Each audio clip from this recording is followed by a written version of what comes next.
ములుగు జిల్లా తాడవాయి మండలం నార్లపురం గ్రామంలో కాంగ్రెస్ ప్రభుత్వం విడుదల చేసిన ఇందిరమ్మ ఇల్లు జాబితాపై నిరుపేదలు ఆగ్రహం వ్యక్తం చేశారు. ఎన్నికల సమయంలో సీతక్క మాయమాటలు చెప్పి మాతో ఓటేయించుకుందని ఇప్పుడు కలుద్దామంటే కూడా కలవని పరిస్థితిలో ఉందని ఆమెకు ఛత్తీస్గఢ్ పనులలో కూడా మేము పనులు చేస్తే కూలీ డబ్బులు కూడా ఇప్పటి వరకు ఇవ్వలేదని గుర్తు చేశారు. ఇందిరమ్మ ఇల్లు మహిళలకు 2500 500 గ్యాస్ అని మాటలు చెప్పి ఓట్లు వేయించుకుందని నార్లపూర్ వడ్డెర కాలనీ మహిళలు సీతక్కపై మండిపడ్డారు. ఇందిరమ్మ ఇల్లు జాబితాలో మా పేర్లు నమోదు చేయకుండా స్థానిక కాంగ్రెస్ నాయకులు చెప్పిన వారి పేర్లు డబ్బులు ఇచ్చిన వారికే లిస్టులో పేర్లు నమోదు చేశారని అధికారులు సవరణ చేసి అర్హులకు అందేలా చేయాలని వేడుకుంటున్నారు. ఇందిరమ్మ జాబితాలో జరిగిన అవకతవకలకు మరోసారి కాంగ్రెస్ పార్టీ వారు మా గ్రామముకు వచ్చి ఓట్లు అడిగితే చెప్పుతో కొడతామని హెచ్చరించారు. అనంతరం ఇందిరమ్మ లబ్ధిదారుల ఎంపికలో అవకతవకలు ఉన్నాయని వాటిని సరిచేసి లబ్ధిదారులకు చెందేలా చర్యలు తీసుకోవాలని తాడవాయి ఎంపీడీఓకు వినతి పత్రం సమర్పించారు.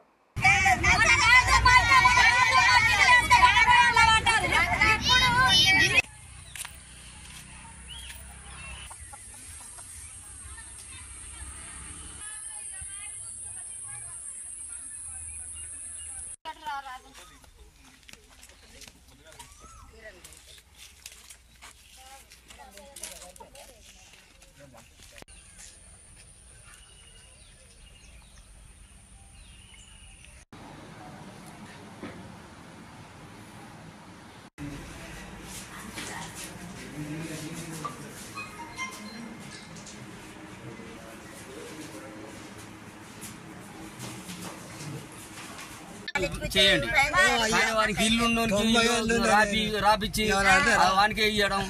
ఇట్లా గుడిసెలు ఉన్నాయా, ఈ గుడిసెలు లెక్క చేస్తలేరే. మొన్న కమ్ములు వచ్చినప్పుడు ఎవరు దిక్కులే దేశాలేదు. గడ్డ మీద ఇండ్లు ఉన్నాయి, ఈవిడ గుడిసెలు ఉన్నారు. ఇగో ఈడ కుంట, ఈ బొర్ద ఇక్కడ దాకా వస్తుంది. కనీసానికి ఇందిరమ్మ ఇండ్లు అన్నప్పుడు ఒక ప్లాట్ ఏర్పాటు చేసి ఆ ఇండ్లు ఒక దిక్కు కట్టిస్తే ఒక ఇందిరమ్మ ఇండ్ల పేరు అని వస్తుంది. ఈ కాలనీ అదే జమాల ఎంత 72లో 1972లో ఈ కాలనీ ఇందిరమ్మ కాలనీ. ప్రజల కోసం తిప్పల పడతామని అన్న వాళ్ళు ప్రజలకు ఏమైనా న్యాయం చేస్తాను? న్యాయం లేదు, ఏం లేదు. అది కాంగ్రెస్ ప్రభుత్వం చేసే పాలన ఇదేనా?